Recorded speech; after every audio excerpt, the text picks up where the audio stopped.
साथियों, सरकार मंडियां तोड़ने की तरफ अपना कदम बढ़ा चुकी है और इस बार कंपलसरी कर दिया है कि हर किसान की पेमेंट उसके खाते में ही आएगी।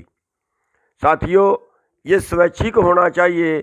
जिसकी मर्जी है आड़ती के थ्रू ले और जिसकी मर्जी है वो किसान के थ्रू ले, क्योंकि आड़तियों से किसान का ऐसा रिश्ता है कि हर आपातकाल में, हर इमरजेंसी में वो आड़ती से पैसे लेता है, आड़ती से लेन देन करता है, क्योंकि किसान की हालत इतनी नाजुक है कि उसके पास कोई जमा पूंजी नहीं है, बल्कि उल्टा कर्जा है।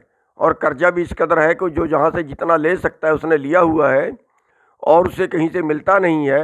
और हमारी जो आपातकालीन ज़रूरतें हैं वो सारी हमें आड़ती से ही पूरी करनी होती हैं। लेकिन सरकार जो है मंडियों को तोड़ने जा रही है और आड़तियों से हमारे संबंध खराब करने जा रही है। एक एक करके वो जो है हमारे में फूट डाल रही है और मंडियां तोड़ने की तरफ बढ़ रही है। जैसे पुंडरी मंडी को ताला लगा दिया गया है कि सारी जो फसल है वो अडानी के गोदाम में जाएगी। ऑर्डर कर दिया गया है कि जो वहाँ की 3-4 मंडियां हैं उनकी सब की फसल सीधी अडानी के गोदाम में जाएगी। ऐसे करके ये बहुत कुछ करने वाले हैं और इसलिए जो है हमारी मांग है सरकार से कि जो भी किसान आड़ती से पेमेंट करना चाहे, आड़ती के थ्रू पेमेंट लेना चाहे, उसे आड़ती के थ्रू दी जाए और जो सीधी लेना चाहे उसकी सीधी उसके खाते में डाली जाए। ये स्वैच्छिक होना चाहिए, ना कि किसी को मजबूर करके। इसलिए सरकार को इस पर तुरंत ध्यान देना चाहिए और सभी किसान भाइयों को भी इस पर ध्यान देना चाहिए। धन्यवाद। कल 10 बजे रोहतक में एक बहुत बड़ी दलित, पिछड़ा वर्ग, मजदूर किसान पंचायत होने वाली है।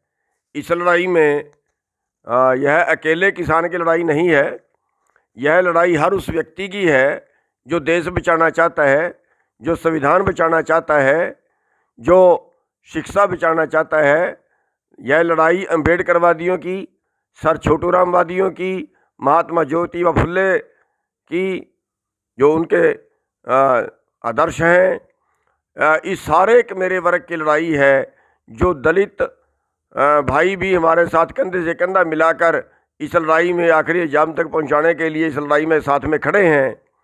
तो कल सुबह 10 बजे पुराना ITI ग्राउंड में सारे किसान, मजदूर, दलित, पिछड़ा वर्ग, सब शोषित वर्ग के लोग पहुंचकर इस लड़ाई को और मजबूत करें।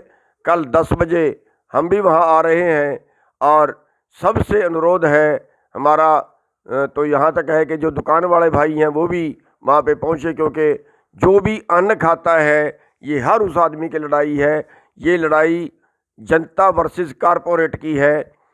चंद घराने हैं जो पूरे देश को लूट रहे हैं, इसलिए इस देश को बचाने के लिए सभी इकट्ठे हों और कल 10 बजे ज़्यादा से ज़्यादा संख्या में पहुँच। सरकार जगह जगह मुकदमे दर्ज कर रही है नेताओं के विरोध करने पे, जबकि हमारे जो विरोध हैं वो लोकतांत्रिक तरीके से शांतिपूर्वक हो रहे हैं। फिर भी सरकार मुकदमे दर्ज कर रही है।